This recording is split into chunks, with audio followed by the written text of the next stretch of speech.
नमस्कार दोस्तों, आपका स्वागत है अपने YouTube चैनल PFP में।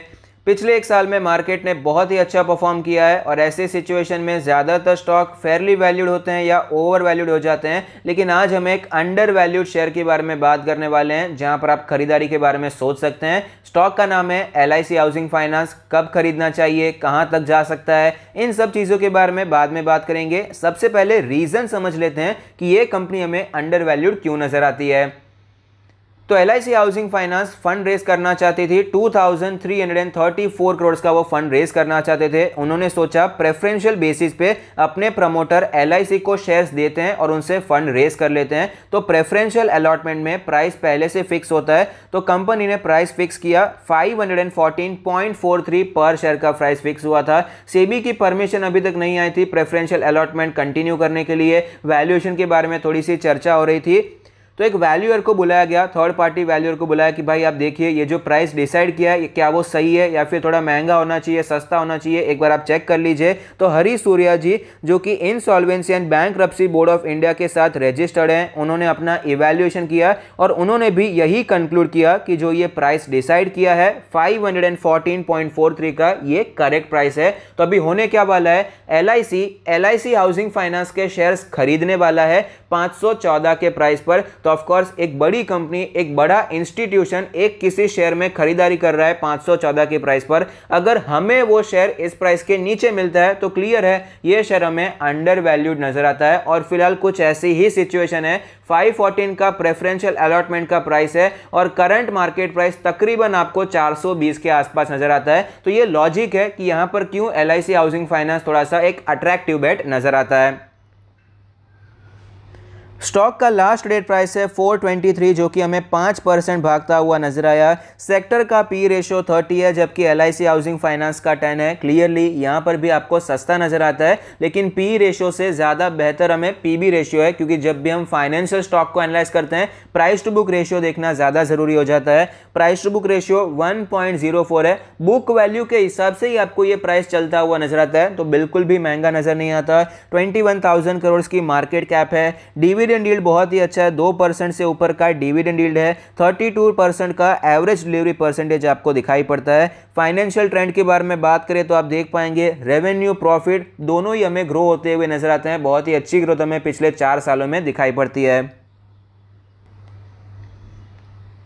स्टॉक के चार्ट पर हमें क्लियरली नजर आता है कि 2021 में स्टॉक ने परफॉर्म नहीं किया है, उसी लेवल पर स्टॉक आपको ट्रेड करता हुआ नजर आता है। थोड़ा ऊपर गया, फिर से नीचे आया, 500 के ऊपर गया था, लेकिन फिर से गिरावट देखने को मिली। 380 के आसपास सपोर्ट लिया और फिलहाल स्टॉक हमें 425 के आसपास ट्रेड करता हुआ नजर आता है। मूविंग एवरेजेस के बारे में बात करें तो ओवरऑल आपको स्टॉक वीक ही दिखाई पड़ेगा, क्योंकि इसका जो 20 डेज का मूविंग एवरेज है वो 100 डेज के मूविंग एवरेज को तोड़ चुका है, उसके नीचे ट्रेड कर रहा है, जिसका सिंपल मतलब है कि स्टॉक में जो वीकनेस है काफी समय से चलती आ रही है और वीकनेस की जो इंटेंसिटी है वो भी आपको बढ़ती हुई नजर आई है। RSI में फिलहाल आपको एक अच्छी रिकवरी दिखाई पड़ती है, 60 प्लस का RSI दिखाई पड़ता है। वीकली चार्ट के बारे में बात करें तो आप देख पाएंगे वीकली चार्ट में क्लियरली नजर आता है कि 2017 में 800 रुपए का शेयर था, जो कि कम होके होके 200 रुपए तक आया था मार्केट क्रैश में। उसके बाद रिकवरी देखने को मिली और फिलहाल स्टॉक 400 के ऊपर ट्रेड कर रहा है, लेकिन ओवरऑल अभी भी हमें 50% की वैल्यू पर ट्रेड करता हुआ नजर आता है।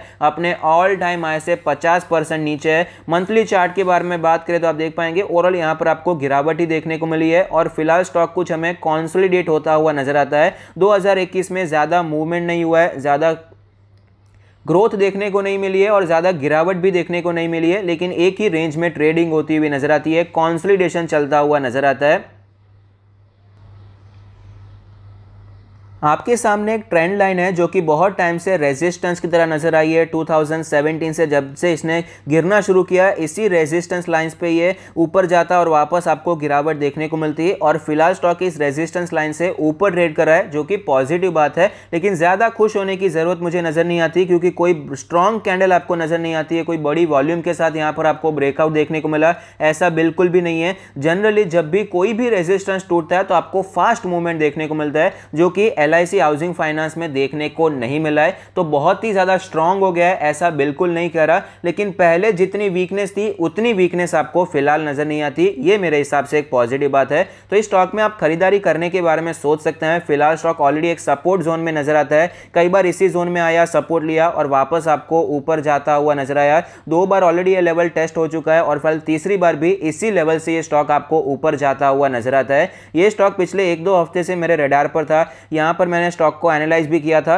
लेकिन मैंने सोचा एक बार थोड़ा टेक्निकली भी हमें सपोर्ट मिल जाए, स्टॉक एक बार टेक्निकली स्ट्रांग हो जाए, उसके बाद हम खरीदारी करने के बारे में सोच सकते हैं। और फिलहाल ये शॉर्ट टर्म का रेजिस्टेंस भी टूटता हुआ नजर आया। आप देख पाएंगे ये जो लेवल है ये हमें टूटता हुआ नजर आया। मैं आपको यहां पर दूसरे चार्ट पर, दूसरे टाइम फ्रेम पर दिखाता हूं, शायद यहां पर समझना थोड़ा सा इजी हो जाएगा। आप देख पाएंगे यहां पर हमें बड़ी रेड कैंडल देखने को मिली, उसके बाद छोटा सा रेजिस्टेंस देखने को मिला, कोशिश हो रही थी ऊपर जाने की लेकिन जा नहीं पा रहा था, फिर से गिरावट देखने को मिली, रिकवरी आई, थोड़ा सा कंसोलिडेशन हुआ, फिर से तेजी देखने को मिली। तो ये जो लेवल था ये शॉर्ट टर्म का रेजिस्टेंस था, ये कुछ 410 के आसपास का लेवल था। ये फिलहाल आज की तेजी के साथ हमें टूटता हुआ नजर आया। तो टेक्निकली भी हमें सपोर्ट मिल चुका है और फंडामेंटली हमने देखा कि 514 के प्राइस पर प्रेफरेंशियल अलॉटमेंट हो रहा है। तो सीधी सी बात है कि यहां पर इजीली हमें 500 रुपए के टारगेट अचीव होते हुए नजर आ सकते हैं। तो इस स्टॉक में आप खरीदारी कर सकते हैं और ओवरऑल भी ये स्टॉक काफी अच्छा नजर आता है। अगर आप लॉन्ग टर्म के लिए भी खरीदना चाहते हैं हाउसिंग फाइनेंस में, HDFC के बाद आप LIC हाउसिंग फाइनेंस में नजर बनाकर रख सकते हैं। इसका वैल्यूएशन बहुत ही अट्रैक्टिव है, P ratio, price to book ratio और ग्रोथ काफी अच्छी नजर आती है।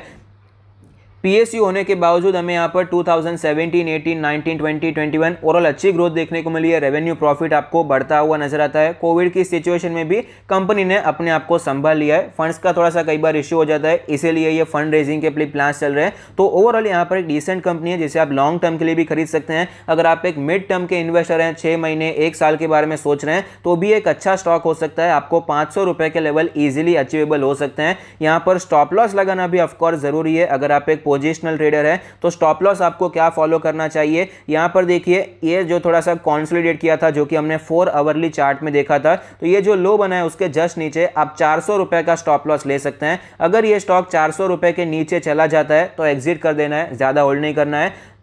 इस प्रकार से आप अपनी पोजीशन बना सकते हैं। फिलहाल प्राइस जो चल रहा है मेरे हिसाब से खरीदारी के लिए सूटेबल है। 425 का प्राइस चल रहा है, 400 का आपका स्टॉप लॉस हो जाएगा और टारगेट हो जाएगा आपको 500 रुपए का, या फिर 525 भी आप टारगेट ले सकते हैं। लेकिन राउंड ऑफ सपोज हम 500 रुपए भी लेते हैं तो वो भी एक अच्छा टारगेट नजर आता है, एक अच्छा रिस्क रिवॉर्ड रेशियो भी नजर आता है। लेकिन अगर कोई टारगेट थोड़ा सा और कम रखना चाहता है तो मेरे हिसाब से 475 भी एक अच्छा टारगेट हो सकता है, क्योंकि यहाँ पर पहले रेजिस्टेंस भी लिया था, कई बार कोशिश हुई थी ऊपर जाने की लेकिन स्टॉक ऊपर जा नहीं पाया था। तो ये भी एक शॉर्ट टर्म रेजिस्टेंस की तरह नजर आएगा। तो 25 रुपए का आपका रिस्क हो गया, 425 से 400 आपका 25 रुपए का रिस्क है और 50 रुपए का आपका टारगेट है, 475 का आपका टारगेट हो जाएगा। 1:2 का अच्छा रिस्क रिवॉर्ड रेशियो भी नजर आता है। इस प्रकार से आप इसमें पोजिशनल ट्रेड भी ले सकते हैं और लॉन्ग टर्म के लिए भी इन्वेस्टमेंट करने के बारे में सोच सकते हैं। तो अगर आपको ये वीडियो अच्छा लगता है तो प्लीज कोई फीडबैक दीजिए। Thank you, stay happy, happy investing.